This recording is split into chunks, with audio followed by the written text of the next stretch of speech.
නමෝ තස්ස භගවතු අරහතෝ සම්මා සම්බුද්දස්ස නමෝ තස්ස භගවතු අරහතෝ සම්මා සම්බුද්දස්ස නමෝ තස්ස භගවතු අරහතෝ සම්මා සම්බුද්දස්ස සාදු සාදු සාදු.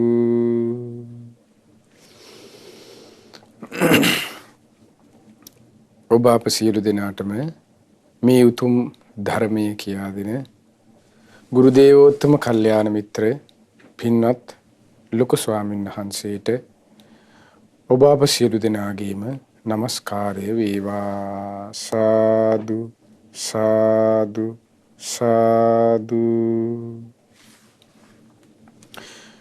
ශ්‍රද්ධාවන්ත පින්වත්නි, ගියවර වැඩසටහනේදී අප අවසන් කළේ ඔබට මතක ඇති රූප උපාදාන ස්කන්ධය පිළිබඳව.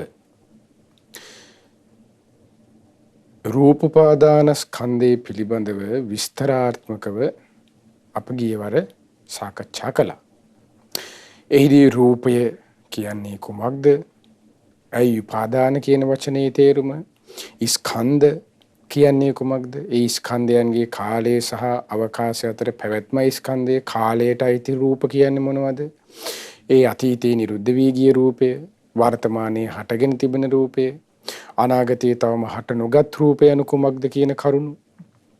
ඊළඟට ගත්තාම කාලය, ඊළඟට අවකාශයේ වෙනම කතා කළා.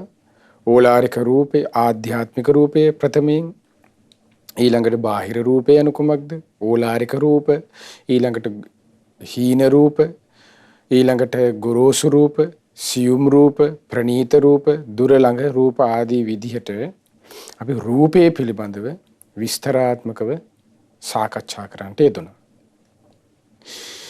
ඒ රූප උපාදාන ස්කන්ධේ, පංච උපාදාන ස්කන්ධයේ පළවෙනි කරුණ මීළඟට අද සාකච්ඡා කරන්න අපි බලාපොරොත්තු වෙන අද මීළඟ උපාදාන ස්කන්ධය පිළිබඳව වේදනා උපාදාන ස්කන්ධය. එතකොට ඔබ දන්නවා උපාදාන කියන වචනයත් ස්කන්ධ කියන වචනයත් මේ වෙනකොට ඔබ දන්නවා හිතේරුම. වේදනා උපාදාන ස්කන්ධය කියන්නේ මොකක්ද? වේදනා ස්කන්ධය කියන්නේ මොකක්ද? අතීතයේ අපි මතකයට ගත්තොත් ඒ තමයි කාලය සහ අවකාශ අතර පැවැත්ම ස්කන්ධයයි. ඊළඟට උපාදාන කියන්නේ සාසව උපාදානී ආශ්‍රව වශයෙන් බැඳී යම්. ඔබට මතක ඇති කන්ද සූත්‍රයේදී අපි ඒ උපාදාන ස්කන්ධයත් ස්කන්ධයත් කියන වචනේදී විග්‍රහ කළා. ඒතර වේදනා උපාදාන ස්කන්ධය කියලා කියන්නේ කාලය සහ අවකාශයේ අතර පවතින විදීම් වලට කුමක්ද ආශ්‍රව ඇති කරන ආකාරයෙන් කාලය සහ අවකාශය අතර පවතින වේදනාවන්ට අන්න බැඳී යාම අපි හඳුනනවා වේදනා උපාදාන ස්කන්ධය කියලා. ස්කන්ධ කිව්වේ ඔබට මතක ඇති කාලයත් අවකාශයත් අතර පැවැත්ම. උපාදාන කිව්වේ ආශ්‍රව වශයෙන් බැඳී යාම කියන වචනේ තේරුම. ඊළඟට වේදනා කිව්වේ විඳීම් වලට. එතකොට වේදනා උපාදාන කිව්වේ වේදනා, කාලය උපාදාන කිව්වේ ආශ්‍රව වශයෙන් බැඳී යනවා. ස්කන්ධය කිව්වේ කාලය සහ අවකාශ අතර පැවැත්ම. එතකොට වේදනා උපාදාන ස්කන්ධ ඒකතු කරලා කිව්වොත් එහෙම කාලය සහ අවකාශය අතර පවතින විඳීම් වලට අන්න ඔහු ආශ්‍රව ඇති කරන ආකාරයෙන් ආශ්‍රවයන්ගෙන් බැඳී යාමට කියනවා වේදනා උපාදාන ස්කන්ධය කියලා. එතකොට ඒ වේදනා උපාදාන ස්කන්ධයත් අර රූපේ වගේම තමයි විග්‍රහ වෙන්නේ. ස්කන්ධ කාලය සහ අවකාශයේ විදිහට 11 ආකාරයකින්. ඊට පස්සේ උපාදාන කියන එක ඒ වගේම සාසව උපාදානීය. ඊළඟට වෙනස් වෙන්නේ විඳීම කියන කරුණ. එහිදී ඔන්න අපේ ශ්‍රාස්තුන්වස දේශනාව තත්ත කතමෝ වේදනා උපාදාන කන්දෝ වේදනා කන්දෝ යාකාච වේදනා යම් විඳීමක් ඇද්ද අතීත නාගත පච්චුප්පන්නං අතීතයේ නිරුද්ධ වී ගියා වූ වේවා. අනාගතයේ තවම හට නොගත්තා වූ වේවා. වර්තමානයේ හට අරගෙන තිබෙන හෝ වේවා. අජ්ජත්තාවා බහිද්ධාවා ඕලාරිකංවා සුකුමංවා හීනංවා පනීතංවා යන්දූරේ සන්තිකේවා. තමයයි සලකනු ලබන හෝ වේවා. ආජ්ජත්තාවා බහිද්ධාවා බාහිරයේ සලකනු ලබන වේවා. ඕලාරික ගොරෝසු වේවා. සුකුම සියුම් වේවා. හීන වේවා. ප්‍රනීත වේවා. දුර වේවා ළඟ වේවා. ඔය විදිහට විඳීමක් ඇද්ද ආධ්‍යාත්මික වේදනාව වශයෙන් වූ, බාහිර විඳීම් වශයෙන් වූ, ඕලාරික වේදනාව වශයෙන් වූ, සුඛම වේදනාව වශයෙන් වූ, හීන වේදනාව වශයෙන් වූ, ප්‍රනීත විඳීම් කියලා හෝ, දුර විඳීම් කියලා හෝ, ළඟ වේදනාවන් කියලා හෝ යම් වේදනාවක් ඇත්ත අතීතයේ නිරුද්ධ වී ගිය, එහෙම නැත්නම් වර්තමානයේ හටගෙන තිබෙන, එහෙම නැත්නම් අනාගතයේ තවම හට නොගත්තා වූ. කොහොමද? ආශ්‍රව සහිතව බැඳී යාමින්. කාමාශ්‍රවයකින් හෝ, භවආශ්‍රවයෙන් හෝ, අවිජ්ජාශ්‍රවයෙන් හෝ, දිඨාශ්‍රවයෙන් හෝ අන්න ඔය කාලය සහ අවකාශය අතර පවතින විඳීමට අන්න බැඳී ගිහිල්ලාද අන්නේ වේදනා උපාදානස්කන්ධයයි. එතකොට මෙතින්ද විස්තර කරන යාකාචි වේදනා යම් විඳීමක් ඇද්ද. දැන් අපි අපගේ ශාස්ත්‍රුන් වහන්සේගේ ධර්මයට අනුව අපි අහලා තියෙනවා වේදනාව මූලිකව විවිධ ආකාර වලින් අහලා තියෙනවා. 6 ආකාරයි, ඊට පස්සේ 18 ආකාරයි, ඊළඟට 3 ආකාරයි, 108 ආකාර. ඔය විදිහට වේදනාවන් විවිධ ආකාරයෙන් අපි අහලා තියෙනවා වේදනාව කියන වචනේදී. එතකොට වේදනාව මූලිකව ශාස්ත්‍රඥ වහන්සේගේ ධර්මයේ තුල ශාස්ත්‍රඥ වහන්සේ විග්‍රහ කරන්නේ 3 ආකාරයකට. ඒ තමයි ඔබ අහලා තියෙනවා සැප විඳීම සුඛ වේදනා, දුක් විඳීම දුක්ඛ වේදනා, සැප දුක් රහිත විඳීම අදුක්කම සුඛ වේදනා වශයෙන්. ඔය ආකාර 3. එතකොට ඔය සැප දුක් අදුක්කම සුඛ කියන විඳීම් තමයි ඒව මුල් කරගෙන ආයතන 6 මුල් කරගෙන එතකොට 6 ඇහැට එතකොට ආකාර 3යිනේ සැප දුක් අදුක්කම සුඛ වශයෙන්. කනට ගත්තොත් සැප දුක අදුක්කම සුඛ වශයෙන්. ඔය විදිහට අන්න එතකොට 18ක් හැදෙනවා. ඒ විදිහට තමයි 18 ආකාරයන්. ඊට පස්සේ ඒ සැප වේදනාවන් තව ඔන්න වෙන වෙනවා නිරාමස සැප වේදනා, ඊට සාමස සැප වේදනා ওই විදිහට. ඊට පස්සේ ඇසෙන් ගත්තොත්. ඊට පස්සේ තව වෙන වෙන ඔන්න ඇසේ දුක් සහගත එක නිරාමස සාමස වශයෙන්. ඊට පස්සේ ඇසේ උපේක්ෂාව නැත්නම් අදුක්කම සුඛ ඊළඟට ආය නිරාමස ওই විදිහට බෙදි යන්න විවිධ ආකාරයෙන් වේදනාවන් ඊට පස්සේ තව ඔන්න ඊළඟට ලොකුවට 108 ආකාරයක ඒ ආකාරයට ඔය විඳීම වෙන් වෙනවා. විග්‍රහ කරනවා වේදනාවන්. ඒ සියලු වේදනා කියන එක තමයි. එතකොට මේ සියලු වේදනාවන්ගේ මූලික තැන තියෙන්නේ මේ සැප දුක් උපේක්ෂා කියන කරුණු තුන. ඒකයි ශාස්ත්‍රඥාන්සේ මූලිකව 3 ආකාර විඳීම මූලික කරගන්නේ. එතකොට එහිදී පින්වත්නි අපගේ භාග්‍යතුන් වහන්සේ ඉස්ලාම වුණ දේශනා කරනවා මේ අතීතයේ නිරුද්ධ වී ගිය විඳීම මොකක්ද? ඊළඟට තමයි අනාගතයේ තවම හට නොගත්තා වූ වේදනාවන් කියන්නේ මොනවද? ඊළඟට තමයි වර්තමානයේ හට අරගෙන තිබෙන වේදනාවන් කියන්නේ කුමක්ද කියන එක අහනවා. ඒතර අතීතයේ නිරුද්ධ වී ගිය වේදනාවක් කියලා අපිට ගන්න තියෙන ඒත් එක්ක දුක් විඳීමක් ගැන. එහෙම නැත්නම් සැප විඳීමක් ගැන. එහෙම නැත්නම් අදුක්කම සුඛ වේදනාවක් ගැන. ඔය තුන් එකක් තමයි අතීතයේ නිරුද්ධ වී ගියන නිරුද්ධ වෙලා තියෙන්නේ. ඊට පස්සේ වර්තමානයේ හට අරගෙන තියෙනවා නම් ඊ හටගන්නේ එක්ක සැප විඳීමක්, එහෙම නැත්නම් දුක් විඳීමක්, එහෙම නැත්නම් අදුක්කම සුඛ වේදනාවක්. අනාගතේ තවම හට නොගත්තා වේදනාවන් කියලා තියෙන. ඒක අනාගතේ හට ගන්න තියෙනෙත් එක්ක දුකක් විඳීමක්, එක්ක සැප විඳීමක්, එක්ක අදුක්කම සුඛ වේදනාවක්. එතකොට ওই විදිහට තමයි වේදනාවන් ඔන්න 3 ආකාරයකට අනුව වෙන් වෙන්නේ. එතකොට දැන් ඔබ අහලා තියෙනවා කුමක්ද මේ විඳීමට උපමාවන්?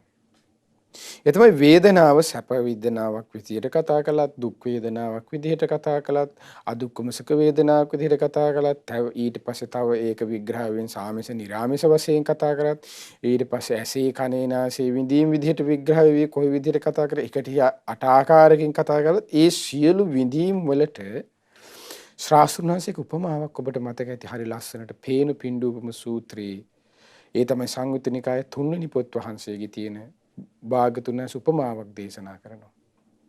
එතන වේදනාව කුමක් වගේද? දී බුබුලක් වගේ කියනවා. දැන් රූපය උපමා කළේ ශාස්ත්‍රඥාස කුමටද? ඒ තමයි පෙන පිඬවක් වගේ. දැන් විශාල පෙන පිඬවල් තියෙනවා. දැන් අපිට මේ පෙන පිඬවල්ද ලංකාවේ දකින්න නැහැ. දැන් ඉන්දියාවේ එහෙම ගංගාවල ඔබ ඉන්දියාව වන්දනා කරන්න ගියොත් එහෙම සමහරට දැක ගන්න හම්බෙනවා. විශාල පෙන තට්ටු තියෙනවා. එතකොට මේ පෙන තට්ටු කෙමින් ඉර පායන්න කෙමින් ටික අඩුවේ ගිහලා නැති වෙලා යනවා. ඒතර తాවකාලිකව තිබෙන්නේ. ඒතර විදීම කියන දේ භාගතුන්ස දේශනා කළේ දී බුබුලක් වගේ. දැන් පෙන පිඬ යම් කාලයක් තියෙනවා. දැන් උදේ තියෙන සමහර වෙලාවට ඒක හවස් විතර වෙනකන් මේ පෙන තට්ටුව තියෙනවා. විශාල පෙන තට්ටු.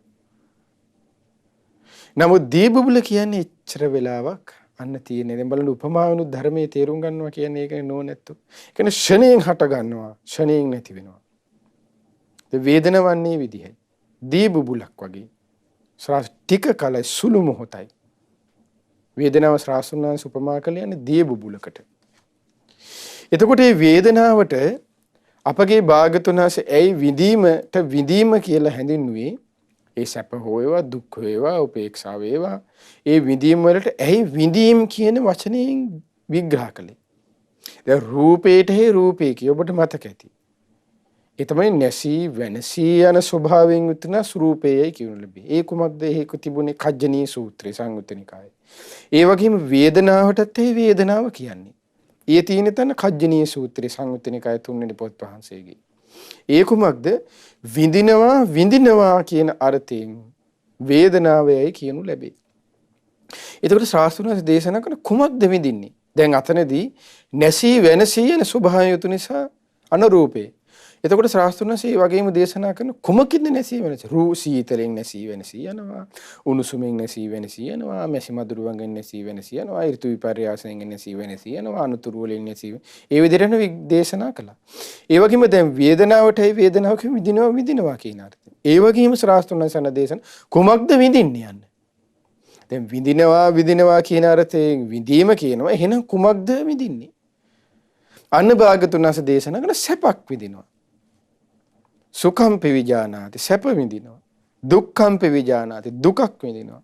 අදුක්ඛම සුඛං වේදනාව එක්ක අදුක්ඛම සුඛ වේදනාවක් විඳිනවා.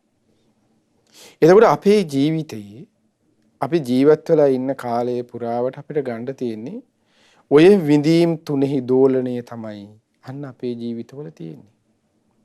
එක්ක සැපයක්, එක්ක යම් වෙලාවක දුකක්, එක්ක අදුක්කම සුඛයක්. ඒ අදුක්කම සුඛය එක්ක නැවත දුකකට, එක්ක ඒක නැවත සැපකට, එක්ක ආය අදුක්කම සුඛයට.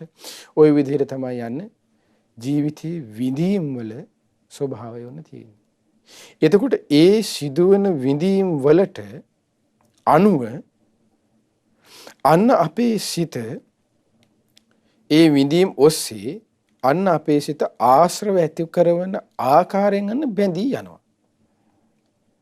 සාසව උපාදානිය කිව්වේ ඒකයි. එක්කෝ ඒ විඳීම් ඇතිවෙන්න උපකාර වන කාරණා ඒකකේ සැප විඳීම, දුක් විඳීම, උපක්ෂා විඳීම, එහෙම නැත්නම් අදුක්කම සුඛ වේදනාව උපකාර ඇති කරවන්නේ එක්කෝ ඇස මුල් කරගෙන. එක්කෝ කන මුල් කරගෙන. එක්කෝ නාසය මුල් කරගෙන. එක්කෝ කය මුල් කරගෙන. එක්කෝ දිව මුල් කරගෙන, එක්කෝ කය මුල් කරගෙන, එක්කෝ මනස මුල් කරගෙන. ඒකයි වේදනාව දැන් පංච උපාදානස්කන්ධයේදී ඇසේ හට ගන්නා වූ විඳීම, කනේ හට ගන්නා වූ විඳීම, නාසයේ හට ගන්නා වූ විඳීම, දිවේ හට ගන්නා වූ විඳීම, කයේ හට ගන්නා වූ විඳීම, මනසේ හට ගන්නා වූ විඳීම කියලා ඒ විඳීම් 6 ආකාරයකට උන් විග්‍රහ කළේ. ඒ විඳීම අන්න ඇසේ හට ගන්නා වූ විඳීම එක්කවන්න අර වගේ සැප දුක් උපේක්ෂා අදුක්කම සුඛ. කනේ හට ගන්නා විඳීම අන්න සැප දුක් අදුක්කම සුඛ ওই විදිහට. එතකොට ඒ විඳීම් වලට ආයතනයි සැප දුක් උපේක්ෂාව නැත්නම් අදුක්කම සුඛයට ආයතනයි මුල් කරගෙන යන්න එයට ඔහු යම් කිසි කෙනෙක් කෙලස් ඇතිවන ආකාරයෙන් ආශ්‍රවයන්ගෙන් අන්න ඔහු බැඳී යනවා. ඒ ආශ්‍රය මොකද? ඒ සැප දුක් උපේක්ෂාවට ඇස මුල් කරගනිමින් අපි හිතමු. ඇස මුල් කරගනිමින් සැපයකට හෝ දුකකට හෝ අදුක්කම සුඛයකට අන්නේ කාමය කාමාශ්‍රවය ඔස්සේ. එහෙම නැත්නම් භවආශ්‍රව වශයෙන්, අවිජ්ජාශ්‍රව වශයෙන්, ditthi ආශ්‍රව වශයෙන්. දැන් දෘෂ්ටියෙන් ඇතිවන සැප විඳීමකුත් තියෙනවනේ දෘෂ්ටියට ආසා කිරීම නිසා. ඊළඟට ගත්තොත් ඒ තමයි කෙනෙක් ඒ දෘෂ්ටි ඔස්සේ දුකකින් විඳීම ඔස්සේ හොයලනවා. ඒ දුකට තමයි කෙනෙක් ආසා කරන්නේ දුක් විඳීමට. ඒට තමයි යන්නේ ප්‍රියමනාප කරන්නේ. ඔහු ප්‍රියමනාප වන්නේ. දැන් අත්ති කිල මතා නියෝගේ ශරීරයේ දෙන දුක් දීම. එතකොට ශරීරයට දැනෙනේ කටුක පහස විඳීම මුල් කරගනිමින් තමයි අන්‍ය සතුටු වෙන්නේ. ඒට උපකාරුනේ දෘෂ්ටිය. ඒ ditthi ආශ්‍රවයෙන් ඒ දෘෂ්ටියට අවිද්‍යාව මිශ්‍ර වීමෙන් ඒ හේතුවෙන් අන්නේ දුක් විඳීමට අන්නේ ආසා කරනවා. එතකොට යා සතුටු වෙන්නේ ශරීරයට සැපයට නෙමෙයි. දුක් දෙන්න දැඩිසේ දුකට ආසා දැඩිසේ වේදනාවට ආසා කරමින් තමයි යන්නේ හිතුවේ කෙලිස් තවනවා කියලා. ඒකයි ඒක අත්ති කිල මතාන යෝගයක් දැම්මේ. එතකොට වාසකලේ එකට ඒ ඔස්සේ යන්නේ යා බැඳී යනවා. එතකොට ඒ අද ලෝකයේ ඒ කියන්නේ පුද්ගලයන්ගේ ස්වභාවය තමයි දුකට ආස කරන අයත් ඉන්නවා. ඒ දුක් විඳීමට ආස කරන අයත් ඉන්නවා. ඒක තමයි ඔහුගේ සැපය ඇති කරන කරුණ. එතකොට අපි හිතුවේ ලෝක සත්වය හැමෝම සැපේටම ආසයි කියන එකක් නැහැ. සමහරු කියන්නේ මෙහෙම. දැන් අපි අහලා තියෙන මට සැපත් එපා. මට දුකත් එපා. මගේ පාඩුවේ මට ඉන්න තියෙනවා නම් හොඳයි කියලා. එතකොට එයාගේ තුල තියෙන අදුක්කම සුඛය. සැපේට කැමැත්තකුත් නැහැ දැඩි ලෙස. දුකට කැමැත්තකුත් නැහැ. එයාට තියෙන සැප දුක නැතුව අපේ පාඩුවේ අපි ඉන්නවා. කාටත් කිසි කරදරයක් නැහැ. අහිංසකයි මං කියලා. අර පුඩි කාලේ අපි සින්දුවක් කියන්නේ පුංචි තිට්ටට පුංචි උමුෙක් මං කියලා ආන් එයා ඒ වගේ ඉන්නවා. අහිංසකයි මං බබෝ කියලා. එතකොට එයා ඒකට තමයි ආස කරන්නේ. එතකොට අපේ සිතත් එක්ක පින්වත්නි ඒ පුද්ගලයා ඒ කියන්නේ උපේක්ෂාව අදුක්කමයට තියෙන ආශාව නිසා නේ ඒකට ඇලෙන්නේ. එතකොට ඒ අදුක්කමයට ආශාවෙන් ඒ අදුක්කමයේ තුල හැබැයි තිබුණේ කාමයක් නෙමෙයි. දැන් සැප වේදනාව ශාස්ත්‍රුණාස් දේශනා කරනවානේ. සැප වේදනාව තුල තිබෙන්නේ අන්න රාගානුසයයි. දුක් වේදනාව තුල තිබෙන්නේ පටිඝානුසයයි. හැබැයි අදුක්කම සුඛය තුල තියෙන්නේ අවිජ්ජාවයි. ඔහු ඒ උපේක්ෂාවට ඒ දුක්ඛමයට ආශා කළේ අන්න අවිද්‍යාව බලවත් නිසා. මෝහය දරි ලෙස මුල් කරගනිමින්. එතකොට බලන්න පුද්ගලයේ දැන් අර රූපෝස්සේ ඒ ආකාරයෙන් එක්ක අහුවෙලා යනවා.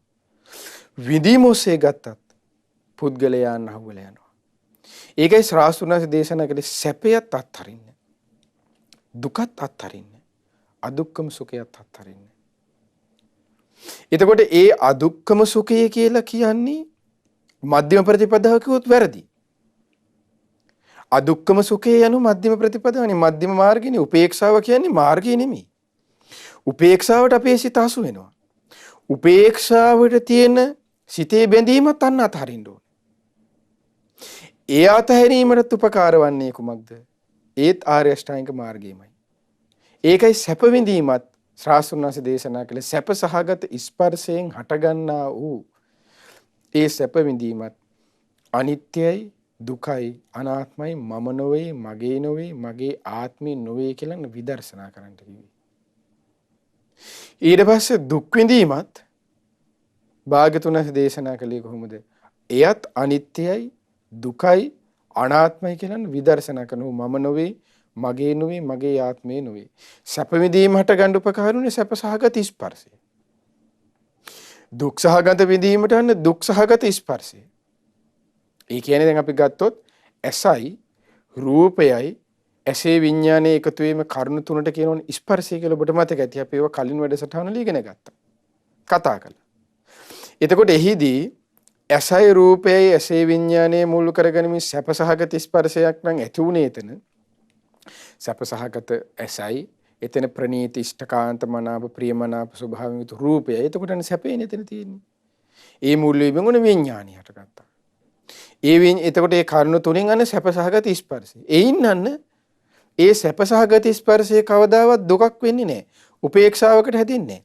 සැපසහගත ස්පර්ශයෙන් සැපසහගත විඳීම. එතකොට සැපසහගත ස්පර්ශයෙන් ඇතිවන්නා වන්නේ විඳීම තුල තිබෙන්නේ අභ්‍යන්තරේ කාමාශ්‍රවයයි.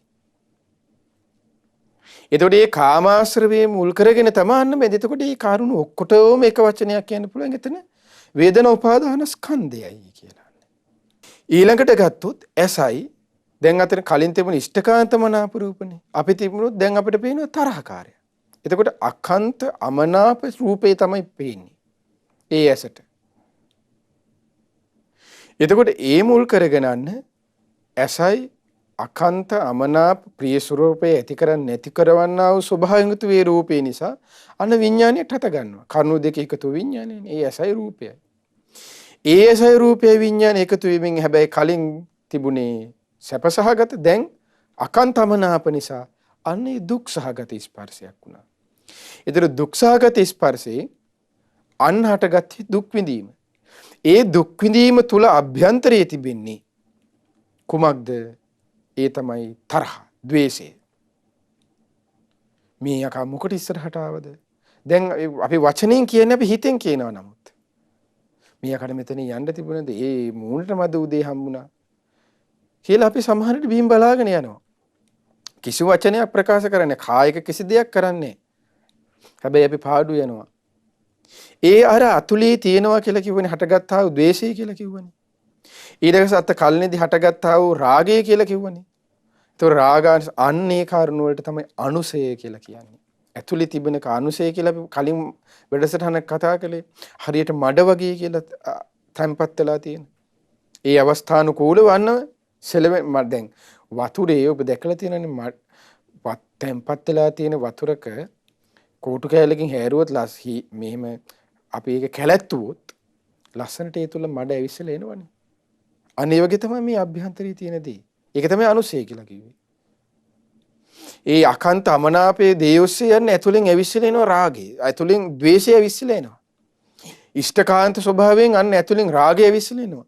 ඒකේ රාග අනුසය. ඊට පස්සේ ද්වේෂය. පටිඝ අනුසය කිව්වේ ඒකයි. ඊළඟට අදුක්කම සුඛයටත් ආශා කිරීම හේතුවෙන් එතනදිත් ඔහුට ඇතිවන්නේ කුමක්ද? අන්න එතනදී යන අවිජ්ජානුසය. ඔහු ඒට ආශා කරන්නේ අවිද්‍යාව නිසා. අපි නම් කාටවත් කරදරයක් නැහැ කියලා ඉන්නේ. ඒ ආශා කිරීමෙන් හැබැයි ඒ ආශාව වේ අවිද්‍යාව මුල් කරගෙන ඒත් යන්න තියෙන්නේ භවයකමයි. එතකොට යන භව රාගානුසය. ඒතර කොහොම ගියත් යා ආශ්‍රවයන්ට අහු වෙලා කාමාශ්‍රවයට හෝ භවආශ්‍රවයකට හෝ අවිජ්ජාශ්‍රවයෙන් හෝ තීඨාශ්‍රවය මුල් කරගෙන යනවා. ඒතර ඔන්න විදිහට පුද්ගලයේ ස්වභාවයෙන් ගන්න වෙන් වෙන්නේ. විඳීම පැත්තෙන් ගත්තොත්. ඒතර වේදනාව ගැන මූලිකව අපි අද තේරුම් ගත්තා. අද මුලින්ම සාකච්ඡා කළේ.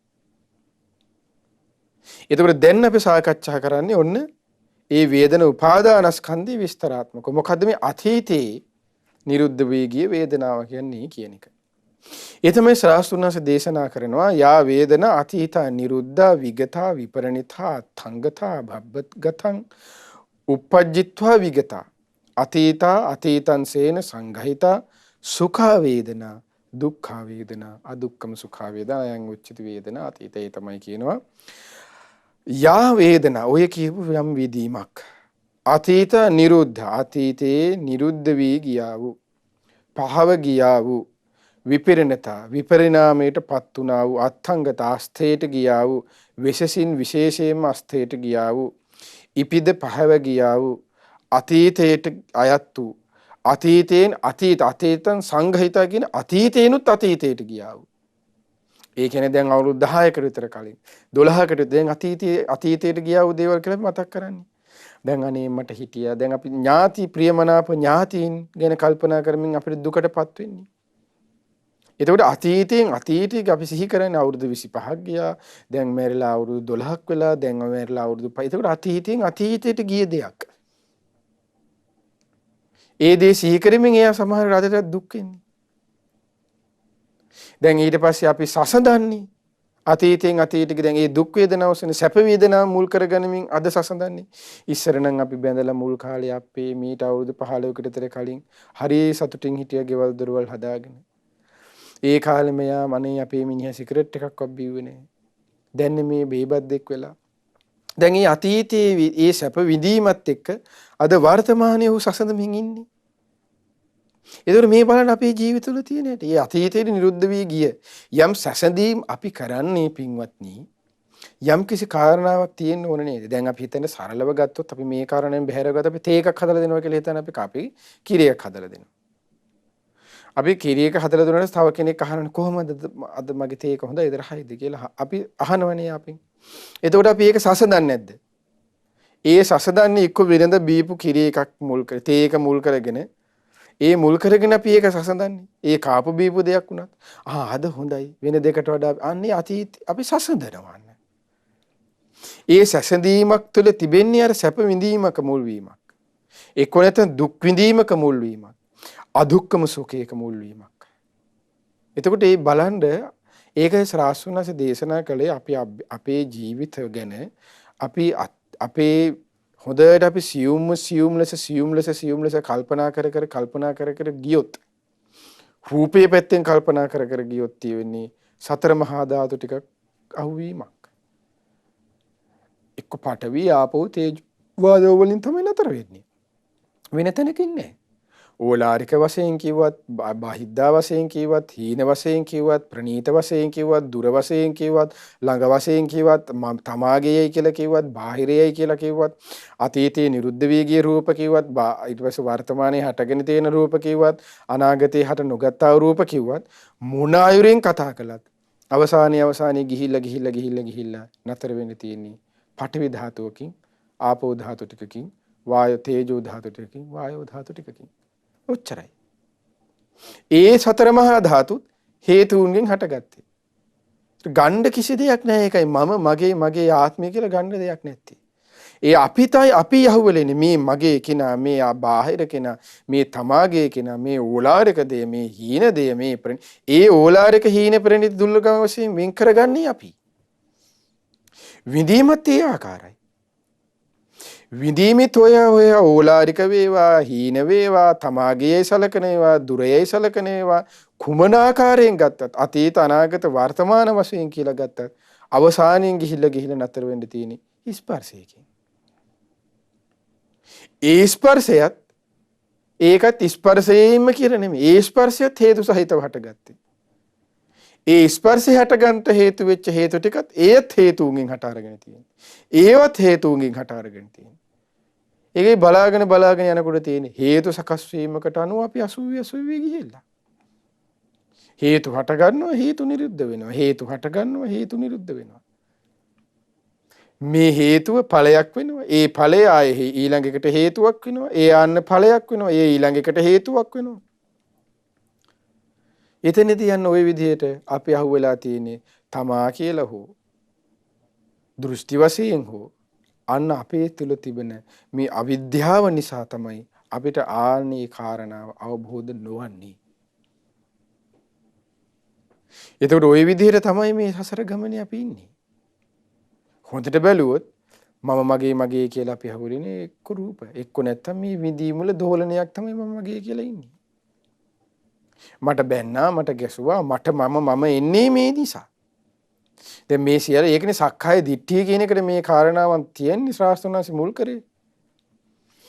එක්කෝ සක්කාය දිට්ඨිය මේ විඳීම, එහෙම නැත්නම් මේ රූපේ, එහෙම නැත්නම් මේ වේදනාවන් ඔහු ආත්මයි කියලා ගන්නවන්නේ. එහෙම නැත්නම් ආත්මීය ස්වභාවයෙන් තමයි මේ වේදනාව හටගත්තේ කියලා ගන්නවා. ඔබට මතක ඇති ආත්මය, අනාත්මය, ඊට පස්සේ දුක, සැප, නිට්ටය, අනිත්‍ය කියන කරුණු අපි වෙනම කතා කළා. එහිදී අපි කතා කළා ශුන්‍යත, අප්පනීත, අනිමිත්ත ගැනත් අපි කතා කළා. ඒ සමාපatti ගැන. ඒතර එහිදී අනාත්මය කියන කරුණන්න කලින් වැඩසටහනක එතනදී අපි විස්තර කළා. ඒතර අනාත්මයි කියලා කිව්වේ තමාගේ වශයෙන් පවත්වා ගන්න බෑ කියන එක.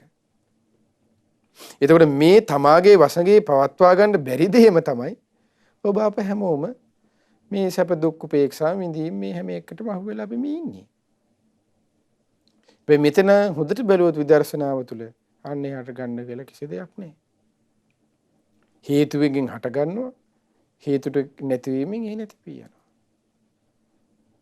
එතකොට ඔන්න අතීතේ නිරුද්ධ වී ගියා. අතීතයෙන් අතීතයට ඔන්න මොකද්ද ශාස්ත්‍රඥයන් දේශනා කළේ? ඉක්ම ගියා වූ, නිරුද්ධ වී ගියා වූ, පහව ගියා වූ, විපරිණිත වෙනස් වුණා වූ, විශේෂයෙන් වෙනස් වූ අස්තේට ගියා වූ, ඉපිද පහව ගියා වූ, අතීතයට ගියා වූ, අතීතයෙන් අතීතයට ගියා වූ යම් වේදනාවක් ඇද්ද?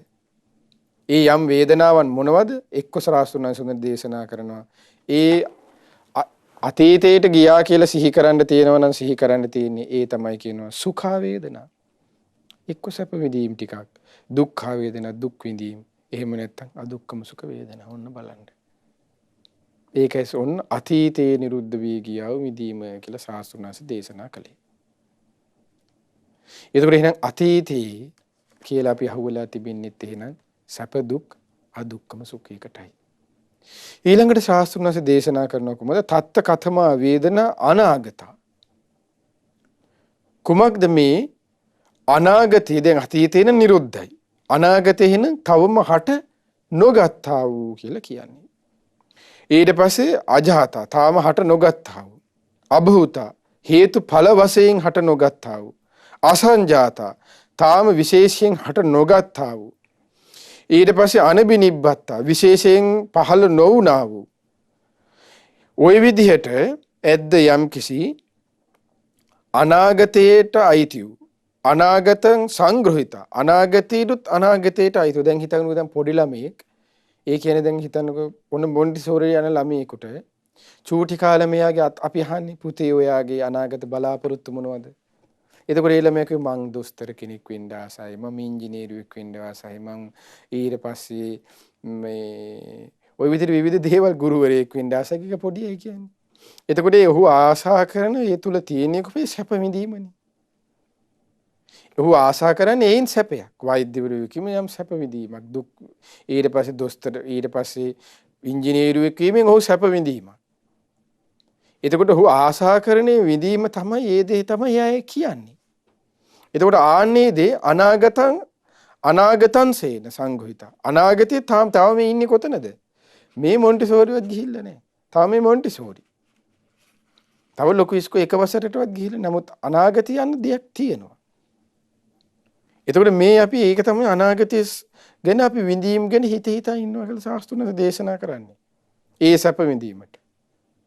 ඒක දැන් දෙමව්පියෝ බලන්නකො දරුවෝ මුල් කරගෙන දුක් විඳීම එනකොට අනේ මේ ළමයි අනාගතේ හරි යනවා නම් මේ. එතකොට ඒ ළමයිගේ සැප විඳීමන්න පතනවා.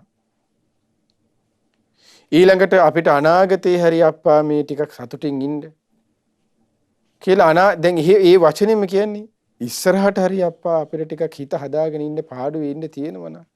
එහෙනම් දැන් දුක් වේදනාව ඊළඟට හරි අනාගතේ වේදනාව හරි ඒ සැප වේදනාව එසේ වේවා කියලානේ පතන්නේ.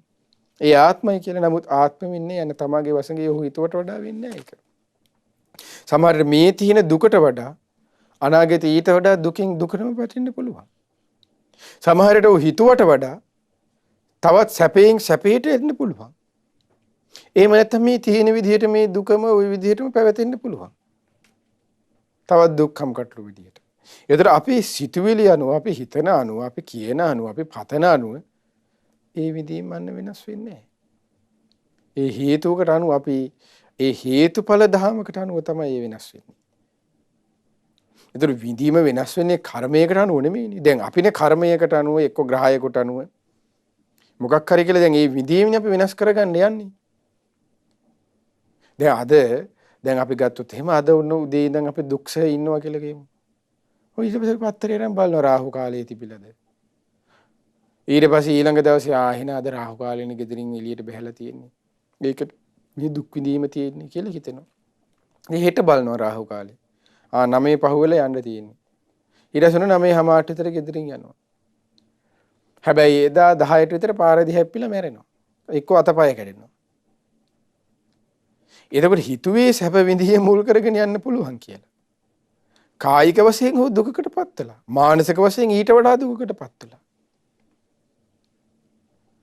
එතකොට ඔහු අන්න එයා හිතුවේ ඒ විඳීම කියන කරුණ අර යම් කිසි කරුණක් මුල් කර ගනිමින් තිබෙන්නේ කියලා. එක්ක රාහු. ඒක සමහරු හිතන්නේ පාටින් වර්ණයෙන් කියනවා. අද සුදු ඇඳුම හොඳ දවසේ වර්ණයක ගොයි කියන්නේ. ඒතර පාටින් තමයි යෝගී සැප දුක් උපේක්ෂ සැප දුක සියල්ල වෙන් කරන්නේ කියලා හිතන්නේ. දිශාවෙන් තමයි යාගේ සැප දුක වෙන් කරන්නේ කියලා හිතන්නේ. එහෙම නැත්නම් ඔහුගේ ඥාති දෙවියන්ගේ කැමැත්තෙන් තමයි මේ දේ වෙන් කරන්නේ කියලා හිතන්නේ. ඉතින් නොපෙනෙන දෙවියෙකුට නොපෙනෙන දෙයකට අදහමින් වැඳ වැඳ ඉන්නවා. ලැබෙන දෙයක්වත් නැහැ. ලැබිච්ච දෙයක්වත් නැහැ. අතීතේ වැඳා කියලා ලැබුණ දෙයක්වත් නැහැ. අනාගතේ වැඳ වැඳ හිටිය කියලා ලැබෙන දෙයක්වත් නැහැ. ලැබෙන්නේ තියෙන්නේ සැපක්, දුකක්, උපේක්ෂාව, මධ්‍යස්ථ බව, අදුක්ඛමය. සමහරට දුකින් දුකටම. තිගාන්නේ ඒකයි. හැබැයි ඒ දේ කිසි දෙයක තිබ්බේ දෙවියෙක්වත් අර කිසි දෙයක්වත් මේ මොකවත් නෙමෙයි. තිබුණේ කුමක්ද? හේතුඵල ධමයක්. ඒ වෙනස් වීම රටාව අන්හු ඔහු දැක්කේ නැහැ. මේ හේතුඵල ධමයක වැඩපිළිවෙලක් කියන එක ඔහු දන්නේ නැහැ. ඒක තමයි පෘථග්ජන ස්වභාවය. ඒකට තමයි පෘථග්ජන කියලා කියන්නේ. ශ්‍රාවක භූමිය තුල ඒ ශ්‍රාවකයා දන්නවා මේ හේතුන්ගෙන් සකස් වෙනවා. හේතු නැතිවීම නැති වී යන ස්වභාවය දෙයක් මේක. ඒ හේතුන්ගෙන් නැති හට අරගෙන හේතු නැතිවීම තියෙන ස්වභාවය යුතු නිසා මේ දේ අනිත්‍යයි. මේ දේවල් වලට මං මේ සැපයට මෙහෙම ආශා කර කර හිටියත්, දුකට ගැටි ගැටි හිටියත්, මධ්‍යස්ථයට ඇලි ඇලි හිටියත්, ඒ මධ්‍යස්ථ තුල සතුටෙන් හිටියත්, ඒ හැම එකකින්ම නැවත දුකක් ඇති කරන්නේ නිසා මේ අනිත්‍ය වූ සැප දුක් උපේක්ෂා මේ අදුක්කම සුඛේ දුකයි සසරෙමයි අරන් යන්නේ. එතකොට මේ සැප අනිත්‍ය වූ දුක්ඛ මේ සියල්ල අනාත්මයි මගේ වශයෙන් පවත්වා ගන්න බෑ. අන්න ඒ අවබෝධයට පැමිණීම තමයි භාග්‍යතුන් වහන්සේ දේශනා කළේ සද්ධාති අදිමුච්ඡති. ශ්‍රාවකයා ඒ ශ්‍රද්ධාවෙන් අදහා ගනි. ඒ කුමනද? සද්ධානුසාරී ශ්‍රාවකයා කියවියානේකයි. ඒ ශ්‍රද්ධානුසාරී ශ්‍රාවකයා දැන් ඒ කරුණ ඒ අනිත්‍යයි දුකයි අනාත්මයි කියන කරුණ විඳීමේක රූපේ හො කුමනේ කරුණ අන්නේ ශ්‍රාවකයන් හඳ පඤ්ඤාය මත්තසෝ නිජ්ජානක්කමති. ප්‍රඥාවෙන් අන්න කෙමෙන් කෙමෙන් දකින්න උත්සාහ කරනවා. අන්න ධම්මානුසාරී. මේ කවුද ශ්‍රද්ධානුසාරී ධම්මානුසාරී කියන්නේ? පෘථග්ජන භූමියේ ඉක්ම වූ ශ්‍රාවකයෝ. ඒතර පෘථග්ජන භූමියේ ඉක්මවා කියන්නේ බුදුරජාණන්සේගේ ශ්‍රාවකෙක්. පෘථග්ජනය යනු භාග්‍යවතුන් වහන්සේගේ ශ්‍රාවකෙක් නෙවෙයි.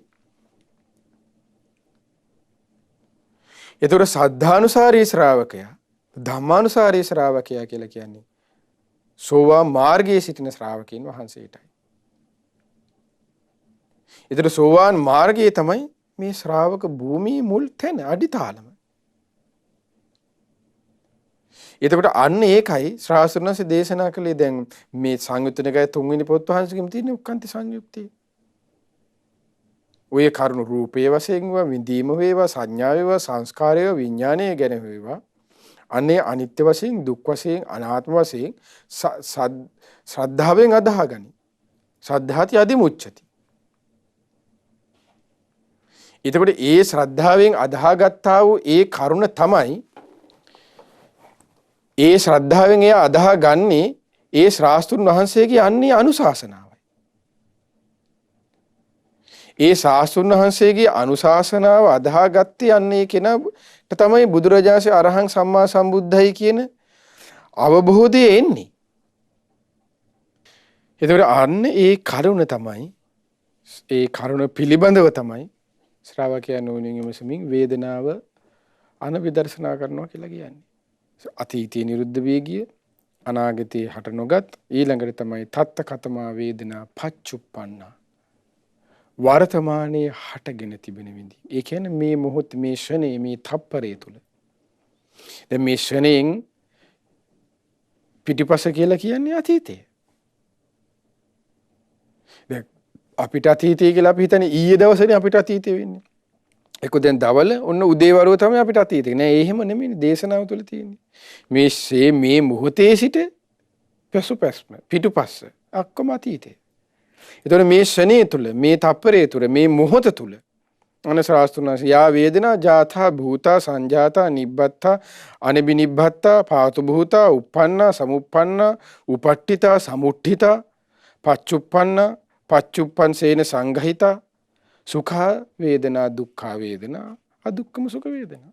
ඒ තමයි ශාස්ත්‍රඥ දේශනා කරනවා කුමක්ද මේ තත්ත කතමා වේදනා පච්චුප්පන්න වර්තමානයේ හටගෙන තිබෙන විදීම.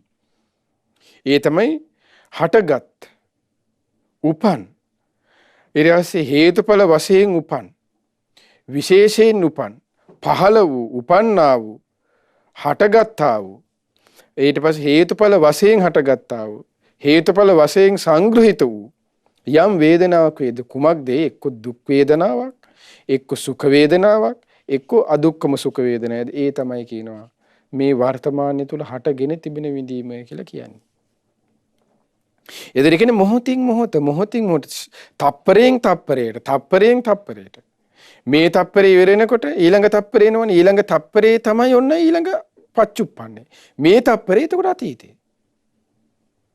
බලන්න මේ ඒකනේ මේ දැන් හේතුන් මේ මොහොතින් මොහොත මේ හැම කාරණාවක් වෙනස් වෙනවනේ මොහොතින් දැන් අපි ගත්තොත් එහෙම දුක් සහගත විඳීම තුල අපි ටිකක් අවධානයෙන් හිටියොත් එහෙම බලන්න හොඳට දුක් වේදනාවක් පිළිබඳ අපිට දැන් කොන්දේ කුමක් තියෙනවා කියලා ඒ වේදනාව ගැන හොඳට හිතෙන් අවධානය යොමු කරගෙන බලාගෙන ඉන්නකොට තේරෙනවානේ ඒ කයයි පහසයි එකතු වෙලා ඔන්න ඒ හැට අරගෙන ටික වැඩි වෙවි ගිහිල්ලා දැන් අපි සාමාන්‍යයෙන් හිතමු ඒක හරිය ටික කාලයක් තියෙනවනේ දැන් ඒකට තේරෙන්නේ නැහැ කියමුකෝ හිතන සාමාන්‍ය මధుරයක් කනවා කියලා මధుරයක් කනකොට දැන් අපිට එකපාර ශරණයෙන් වේදිනීම දැනෙනවනේ මధుරව විඳිනවා ඒ ගැන හොඳට අවධානයෙන් යොමු කරගෙන හිටියොත් එimhe හොඳට තේරෙනවා ඒ මధుරව විදින මොහොත අන්න ටිකක් බරපතලයි වේදනාව වැඩි ඊට පස්සේ ටික ඕන වේදනාව සාමාන්‍යයෙන් වැඩි වෙලා ගිහිල්ලා ඊට පස්සේ මధుරව මේ බොන්න ඒක ටික අඩු වෙවි වේදනාව අඩු වෙලා යනවා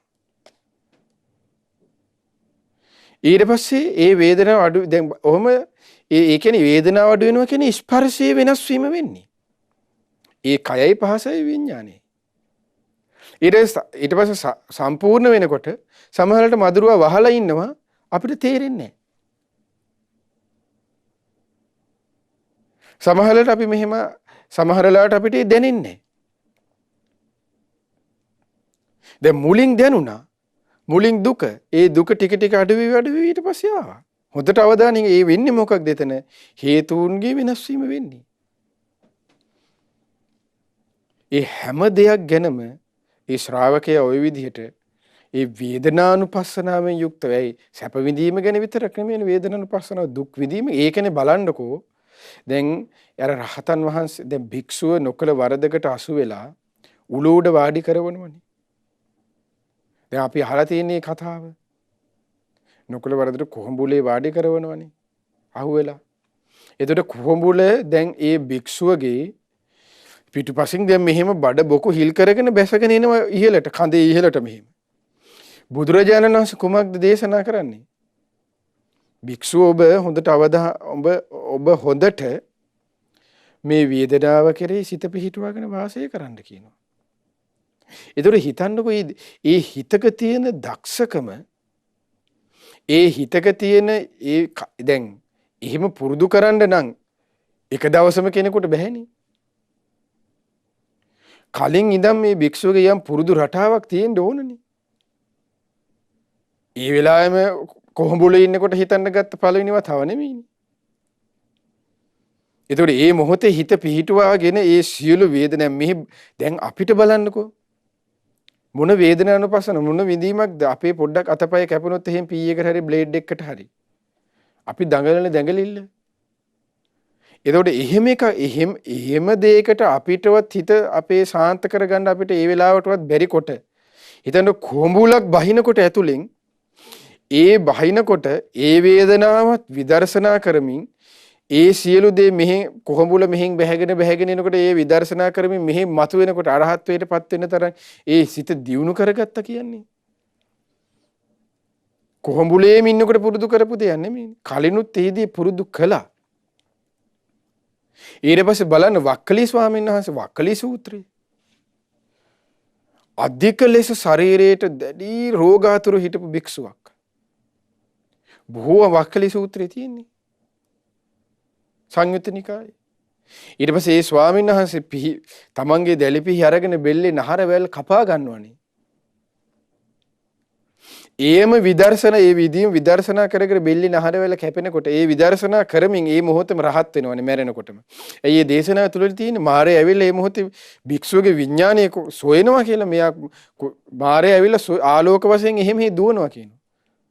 එතකොට එතන ළඟ හිටිය භික්ෂුන් අහනවා කියන ශාස්ත්‍රුන් වහන්සේ ස්වාමීනි අර මොකක්ද ඒ වුනේ කියලා. එතකොටනේ භාගතුන දේශනා කරන්නේ වක්කලියගේ මේ මාරය සොයනවා කියලා මේ විඥානය පිළිබඳව. එතකොට මේ කාරණාව ඇහුවට පස්සේ හිතන්න එපා කියන්නේ විඥානය ඇවිද යනවා කියන එක.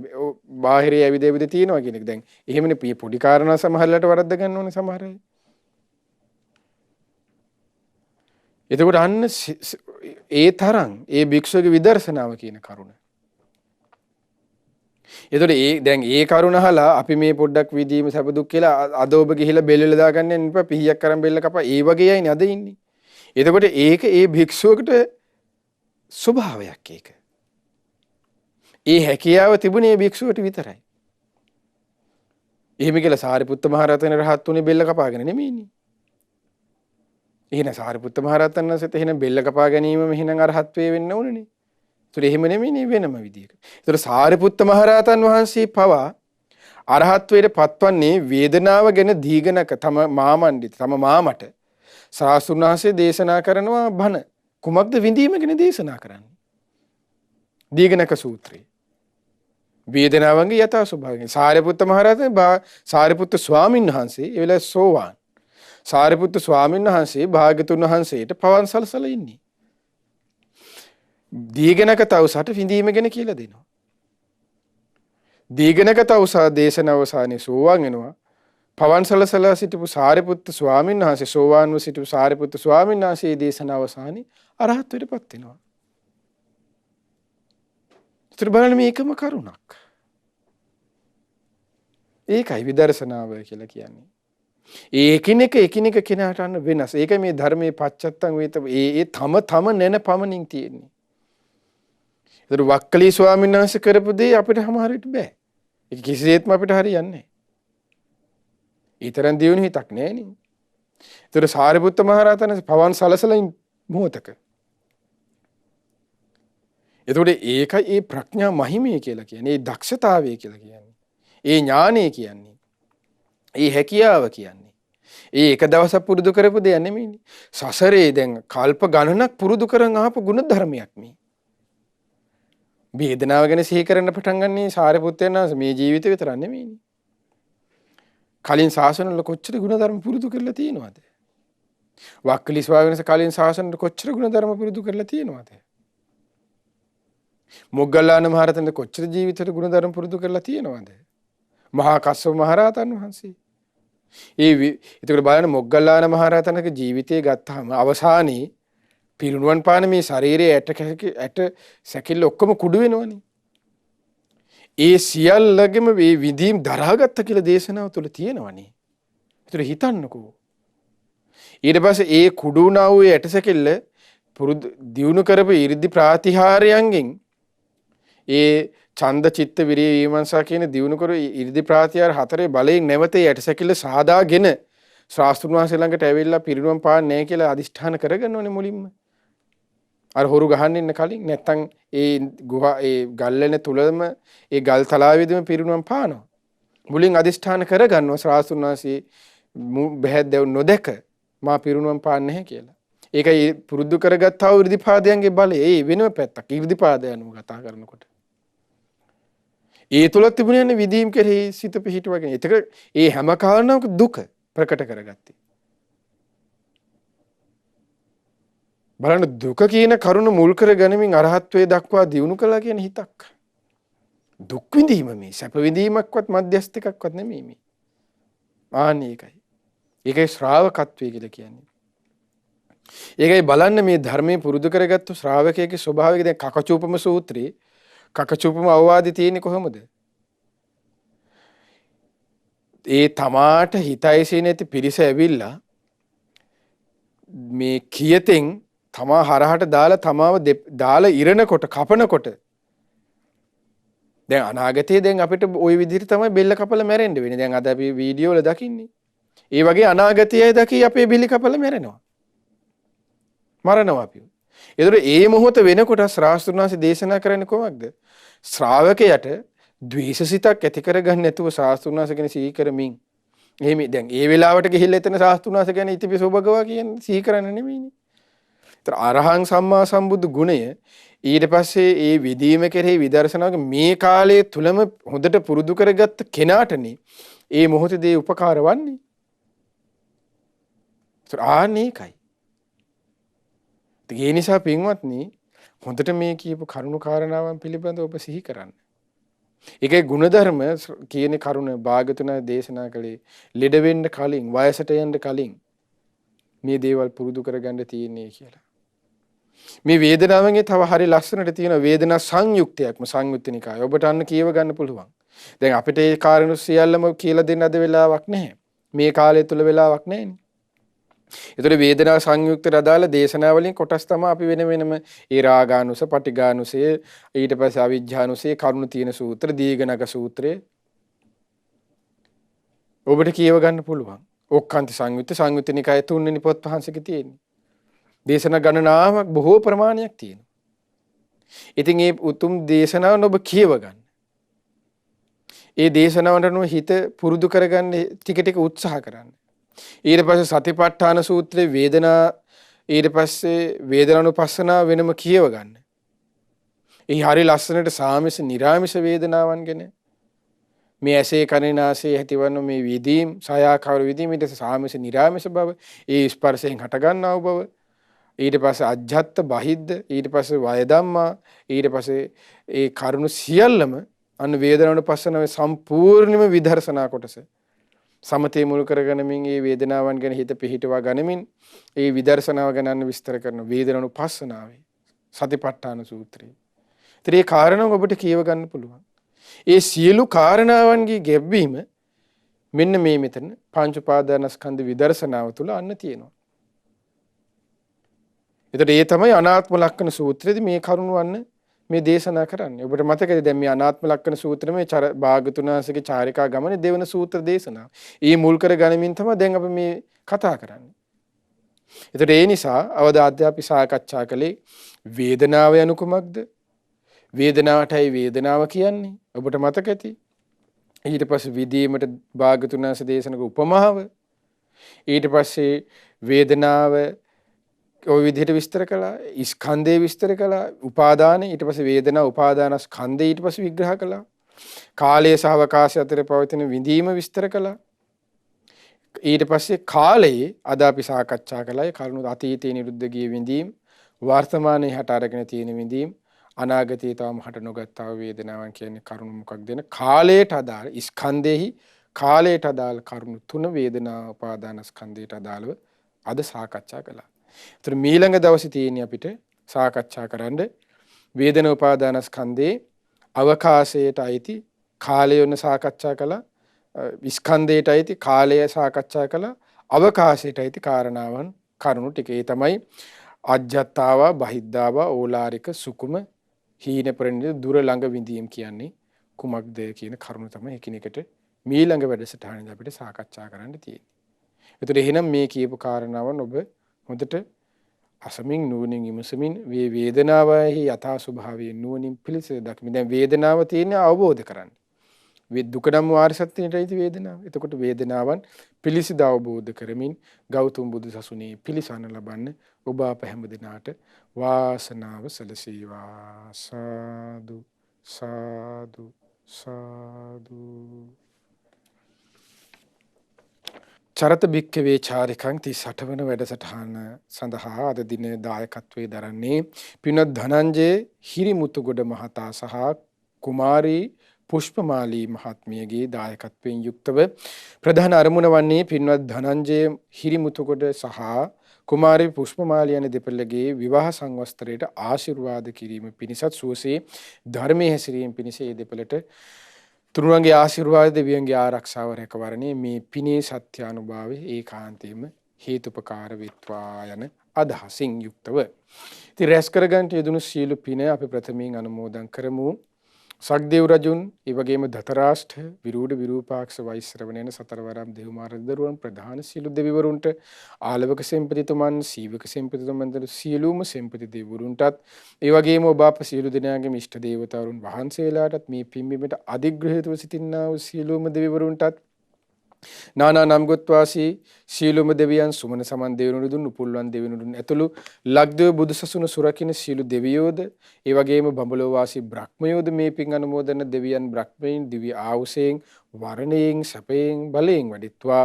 ශ්‍රද්ධා සීල ශ්‍රුත ත්‍යාග ප්‍රඥා යන සීක බල ධර්මයෙන් වැඩිත්වා. පිනින් සතුරුනි සීලු දෙවියන්ගේ දිව්‍ය රැකවරණය ආරක්ෂාවද උපකාර ඔබ අප සියලු දෙනාට දෙක ලෙස සැලසේවා. දෙවියෝද බ්‍රහ්මයෝද මේ පින් අනුමෝදන්ව ගෞතම බුදු සසුනේ චතුරාර්ය සත්‍ය ධර්මයේම අවබෝධ කරත්වා. ඒ වගේම මේ සියලුම පුණ්‍ය ධර්මයන් දායකත්ව දරුවේ පින්නතුන් නමින් මිය පරලොව ගිය රොසලින් ආච්චි අම්මාට මේ පින් අනුමෝදන් වෙත්වා. ඒ රොසලින් ආච්චි අම්මාට මේ පින් අනුමෝදන්ව, ඒ වගේම ඒ නම් සඳහන් කළ නොකළ ඔබ අප සියලු දෙනා නමින්ද මිය පරලෝක සම් ඥාති වර්ගයා පින් බලාපොරොත්තු වෙන ඇද්ද ඒ සියලු ඥාතීන්ද ගුරු දෙමාපිය ඥාති වර්ගයා මේ පින් අනුමෝදන්ව ඥාතීන්ගේ පරලොව ජීවිත සැපවත් වෙත්වා, සුවපත් වෙත්වා. ඥාතීන්ද සංසාර දුකෙන් අත මිදෙත්වා. ඒ වගේම සුජීවත්ව සිටින හරේන්ද්‍ර හිරිමුතුගොඩ සහ අබේසිංහ ඉද්දමල්ගොඩ යන පියවරු දෙපළට, ඒ වගේම සිරියලතා දිසානායක, විමලා දිසානායක යන මෑණියන් දෙපළටද මේ පින් අනුමෝදන් වෙත්වා. ඒ වගේම දෙනට අසනීප තත්වයෙන් පසු වන තිසාහාමි සීයාට, ඒ වගේම ලීලාවති ආච්චීට මේ පින් අනුමෝදන් වෙත්වා. ඒ වගේම 2020 දෙසැම්බර් මාස 25 වන දිනට දෙවන ජන්මදිනයේ සමරන ඩියානා දියණියට සහ ඉමාෂී දියණියට මේ පින් අනුමෝදන් වෙත්වා. ඒ වගේම අද දින දායකත්වයේ දරු ධනංජය හිරිමුතුකඩ මහතා, ඒ වගේම කුමාරවි පුෂ්පමාලී මහත්මිය ඇතුළු මේ පවුලේ සෑම දෙනාටද මේ පින් අනුමෝදන්ව, ඒ දරුවන් ඇතුළු හැම දෙනාටද නිදුක් නිරෝගී සුවපත් භාවයේ, චිරජීවනය, දීර්ඝායු සම්පත, සියලු ආරක්ෂාව රැකවරණේ සැලසේවා. ඒ පින්වත් හැම දෙනා කරන කියන සීලු කටයුතු රැකී ආරක්ෂා, ඒ වගේම අනාගතයේ දූ දරුවන්ගේ අධ්‍යාපන කටයුතු ආදීද ਸਰව ප්‍රකාරයෙන්ම සාර්ථක වෙත්වා. ඒ හැම දෙනාටම සතුටින් සාමදානයෙන් යුක්තව සුවසේ තම ජීවිතය ගත කරමින්, සුවසේ පින් දහම් දරස් කරගනිමින් ගෞතම බුදු සසුනේ පිළිසන් ලබන්න ඒ හැම දෙනාට ශක්තිය, ධෛර්යය, වාසනාව, තුනුරුවන්ගේ ආශිර්වාදය, දෙවියන්ගේ ආරක්ෂාව, රැකවරණය ඒකාන්තයෙන්ම සැලසේවා. ඒ වගේ මේ සීල පුණ්‍ය ධර්මයන් ඔබ අප සීල දෙනාගේම ගුරු දේවෝත්තම කල්යාණ මිත්‍ර පින්වත් ලොකු ස්වාමීන් වහන්සේට දෙක ලෙස මේ පින් අනුමෝදන් වෙත්වා.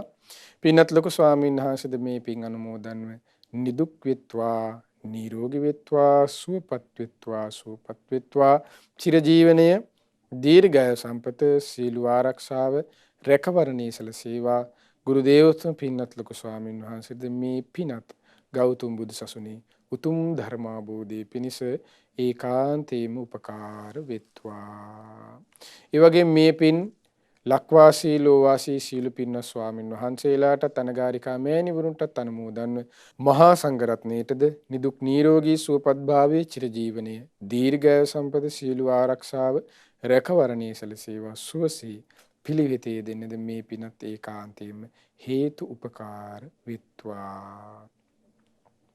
ඒ වගේ මේ පින් ඔබ අප සියලු දෙනාගේම දෙමාපිය, ගුරුවර, නෑදෑ හිතමිතුර ඇතුළු සෑම දෙනාටමත් ශ්‍රද්ධා මාසික ධර්ම දානින් උදව්පකාර කරන, නන්නයිරින් උදව්පකාර කරන්නා වූ, සිව්පසයෙන් උපකාර කරන්නා වූ හැම දෙනාටම සමලෙස මේ පින් අනුමෝදන්ව ඒ ඔබ අප සියලු දෙනාද නිදුක් වෙත්වා, නිරෝගී වෙත්වා, සුවපත් වෙත්වා. චිරජීවනයේ, දීර්ඝායු සම්පත, සීල ආරක්ෂාව රැකවරණේ සැලසේවා. කරන කියන සිතන පතන සියලු ධාර්මික කිටුම් පැතුම් රැකී රක්ෂා වෙළඳාම් ගොවිතැන්පත් දූදරවන්ගේ අධ්‍යාපන කටයුතු ආදී දෙත්නම් ඒ සියල්ලද ਸਰව ප්‍රකාරයෙන්ම සාර්ථක වෙත්වා හැම දිනාටම තුරුවන්ගේ සරණින් දෙවිරක වරණින් පෙනෙන මෙන්ම නොපෙනෙන බාධා කරදර හිරිහැර පීඩාවන්ගෙන් තොරව සුවසී ශ්‍රද්ධා සීල ශ්‍රුත ත්‍යාග ප්‍රඥා යන සේක බල ධර්මයන් දියුණු කර ගනිමින් ගෞතම බුදු සසුනේ පිළිසරණ ලබන්න ඒ ඔබ අප හැම දිනාට වාසනාව සැලසේවා. හැම දිනාටම තෙරුවන් සරණයි. නමෝ බුද්ධාය. මෙවැනි වටිනා ධර්ම දේශනා ශ්‍රවණය කිරීමට ශ්‍රද්ධා ඩේලි YouTube චැනලය සබ්ස්ක්‍රයිබ් කරන්න.